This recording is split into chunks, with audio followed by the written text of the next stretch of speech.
జనులందరికీ కూడా విశ్వావసునామ సంవత్సర శుభాకాంక్షలతో ఈ సంవత్సరం మనకి దేశంలో, రాష్ట్రంలో, అంతర్జాతీయ స్థాయిలో ఇవన్నీ విషయాలు ఎలా ఉంటాయో తెలుసుకుందాం.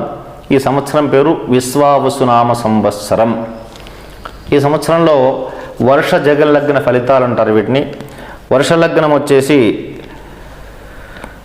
సింహలగ్నమైంది, అట్లాగే జగల్లగ్నం వచ్చేసి కుంభలగ్నమైంది. వీటి ప్రకారం ఆలోచించినట్లయితే లగ్నాధిపతి అష్టమ స్థానంలోనూ సామాన్య బిందువులు కలిగి ఉన్నాడు. ద్వితీయ లాభాధిపతి అయిన బుధుడు అష్టమ స్థానంలో ఉండి సమమిత్రాంశ స్థితి. తృతీయ దశాధిపతి శుక్రుడు అష్టమ స్థానంలో ఉచ్చగతురై ఉన్నాడు. చతుర్థ భాగ్యాధిపతి కుజుడు లాభస్థానగతురై ఉండడం కానీ సామాన్య బిందువులు కలిగి ఉన్నాడు. పంచమ అష్టమాధిపతి గురువు రాజ్యస్థానంలో ఉచ్చాంశగతురై ఉండడ. షష్ఠ సప్తమాధిపతి శని సప్తమందే స్వక్షేత్రగతురై ఉండడం వలన ఈ విధంగా ఉంది. అయితే బృహస్పతి వీక్షణ వర్షలగ్నానికి ఉంది. ఇంకా గ్రహస్థితులు చాలా ఉన్నాయి. వీటన్నిటినీ కూడా ఆలోచించినట్లయితే ఈ సంవత్సరం రాజు సప్తమాధిపతి అయినటువంటి సూర్యభగవానుడు కావడం చేత, అది కూడా ఉచ్చలో ఉండడం చేత, ద్వితీయ లాభాధిపతి గురువు చతుర్థంలో కేంద్రంలో ఉండడం చేత, కుజుడు ఆరో స్థానంలో నీచగతురై ఉండడం చేత, చతుర్థ భాగ్యాధిపతి శుక్రుడు ద్వితీయంలో ఉండడం చేత, వీటన్నిటిని బట్టి ఆలోచించినట్లయితే రవిచంద్రులు పరస్పర సమసప్తక వీక్షణ వలన ప్రజాపాలనలో రాజులు అంటే ఈ కాలంలో రాజులంటే ప్రధానమంత్రులు, మంత్రులు, ముఖ్యమంత్రులు, వీరిని మనం రాజులుగా ఇప్పుడు భావించవలసి వస్తుంది. వీరు తీసుకునేటువంటి నిర్ణయాలు, ఆ నిర్ణయాలకి అనేక రకమైన ఆటంకాలు, అడ్డంకులు ఏర్పడుతూ ఉంటాయి. అంతఃకరణ శత్రువులు అంటే వీళ్ళకి తెలియనటువంటి శత్రువులు కూడా ఎక్కువగా ఉంటారు. వీరికి ఆధ్యాత్మిక భావాలు ఈ సంవత్సరం బాగా అధికమవుతాయి. భారతదేశంలో ఉండేటువంటి ఆచార సాంప్రదాయాల పట్ల ప్రపంచంలో ఉన్న వారందరికీ కూడా బాగా విపరీతమైన ఆసక్తి ఏర్పడుతుంది. వారు ఆచరిస్తూ కూడా ఉంటారు.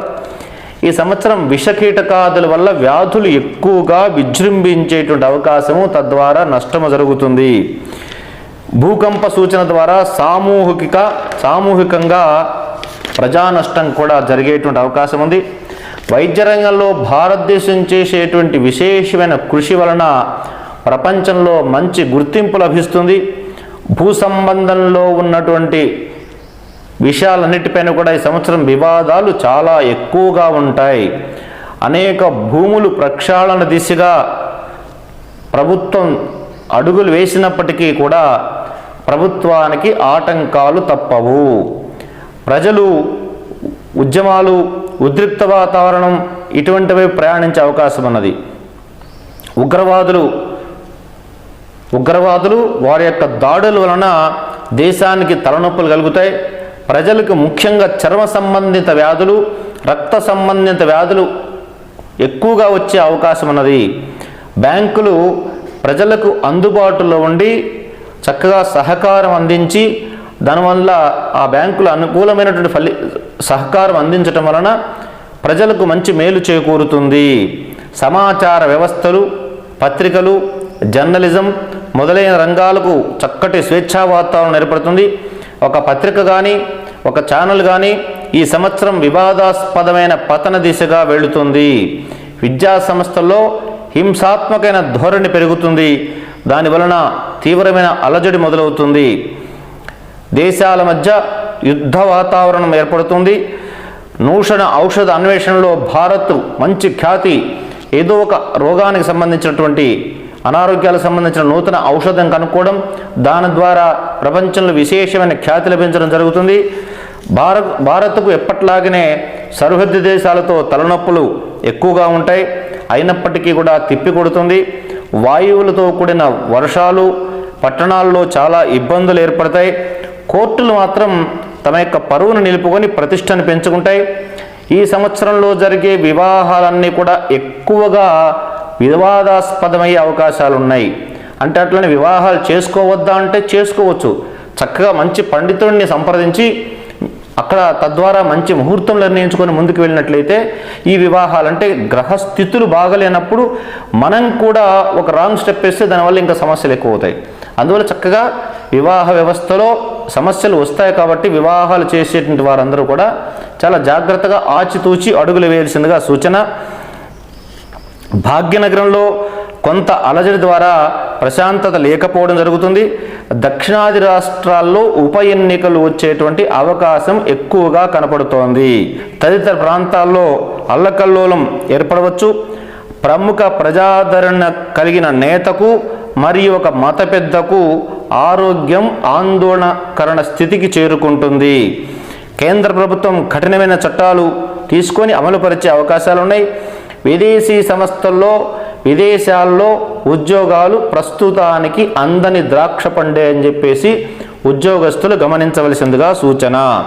అమెరికా, ఆఫ్ఘన్, పాకిస్తాన్, బంగ్లాదేశ్, జర్మనీల్లో అనేక రకాలైన అరిష్టాలు, ఆర్థిక సంక్షోభము ఉంటాయి. ఈ సంవత్సరం కూడా ఇప్పటికే మనం చూస్తున్నాం, తారాస్థాయిలో ఉష్ణోగ్రతలు పెరిగిపోతాయి. ఒక అంతరిక్షంలో ఒక అపశృతి జరుగుతుంది. ప్రముఖులకు అపాయం, అట్లాగే దేశద్రోహులు ఖచ్చితంగా కటకటాల పాలవడం తప్పనిసరి. భూ సంబంధిత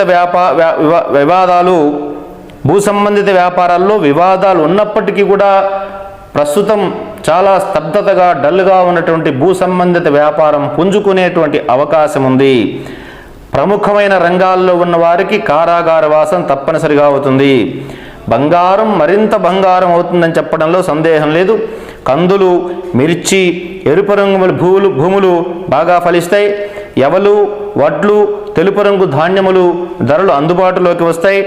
మామిడి, కొబ్బరి, అరటి, గృహాలంకరణ వస్తువులు, చింతపండు, పసుపు, ఆయుర్వేద సంబంధ ఔషధాలు వీటికి ధరలు బాగా పెరుగుతాయి. జొన్నలు, గోధుమలు, పెట్రోల్, డీజిల్ ఇవన్నీ కూడా ధరలు పెరిగే అవకాశం ఉంది. చైనా ప్రాంతంలో ప్రకృతి కన్నెర చేస్తుంది. ప్రకృతిలో అనేక రకాల వింతలు విశేషాలు కనపడతాయి. మంచినీళ్ళకి కష్టాలు ఏర్పడతాయి. ఆధ్యాత్మిక రంగంలో ధర్మ వ్యతిరేకత కార్యక్రమాలు జరిగే అవకాశాలు ఉన్నాయి. రైల్వే ప్రమాదాలు అధికమవుతాయి. ప్రజలకు సంబంధించిన, ప్రభుత్వానికి సంబంధించిన భూములు కూడా కొన్ని వివాదాస్పదమవుతాయి. రష్యా ఉక్రెయిన్ మధ్య జరుగుతున్నటువంటి యుద్ధానికి, దాని విరమణకు భారతదేశం చేసేటువంటి ప్రత్యేక చొరవ ఫలించి తద్వారా యుద్ధ విరమణ జరిగే అవకాశాలు ఉన్నాయి. దేశాల మధ్య ఏర్పడిన విభేదాలను పరిష్కరించడంలో భారతదేశం పెద్దన్న పాత్ర పోషిస్తుంది. మెడికల్ మాఫియా వల్ల మందుల ధరలు పెరుగుతాయి. విదేశీ వాణిజ్యం పెరుగుతుంది. అగ్రరాజ్యంతో అంతర్జాతీయ బంధాలు ఏర్పడతాయి. భారతదేశంలో కూడా ఈ సంవత్సర ఆరంభంలో కొన్ని ఆటంకములు, సమస్యలు మొదలైనప్పటికీ కూడా ప్రస్తుతం ఉన్నటువంటి మన దేశాధినేత వాటిని తన యొక్క చాణక్య నీతితో వాటిని నిలువరించి మంచి చక్కటి యుద్ధనీతి కూడా కృష్ణ పరమాత్మ భగవద్గీతలో ఆచరించినట్టుగా అటువంటి యుద్ధనీతి ప్రదర్శించి సఫలీకృతం అవుతారని చెప్పడంలో ఎటువంటి సందేహం లేదు. ప్రధాన రాజకీయ పక్షం పతన దిశగా అడుగులు వేస్తుంది. భారత్ రక్షణ రంగానికి కావలసిన ఆయుధ సామాగ్రిని కొనుగోలు చేస్తుంది. సముద్రంలో అల్లకల్లోలములు, సునామీలు వచ్చే అవకాశం ఉంది. ముఖ్యంగా తెలంగాణ ప్రాంతంలో వింత రాజకీయాలు, అనూహ్య పరిణామాలు, విచిత్ర కలయికలు, కొందరికి పదవీచ్యుతి, అనుకోని వారి కొందరికి అందలమెక్కే సూచన. ఈ విధంగా ఇంకా ఉన్నాయి. ఛానల్లో ఎంతకంటే ఎక్కువ చెప్పడం కుదరదు. ఇంకా పంచాంగంలో విశదంగా ఇది రాసి పెట్టబడి ఉంది కాబట్టి ఆ పంచాంగంలో చూసుకొని మిగతా ఫలితాలు తెలుసుకోవాల్సిందిగా కోరుతున్నాం.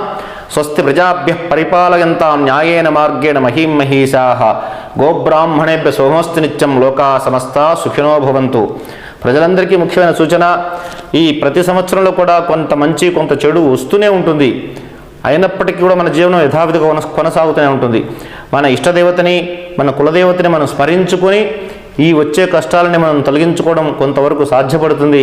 కాబట్టి ఎక్కువగా మన ఇష్టదేవత ఆరాధన చేసి ఈ వచ్చే సమస్యలు తొలగించుకుంటారని చెప్పేసి ఆశిస్తూ లోకా సమస్తా సుఖినో భవంతు.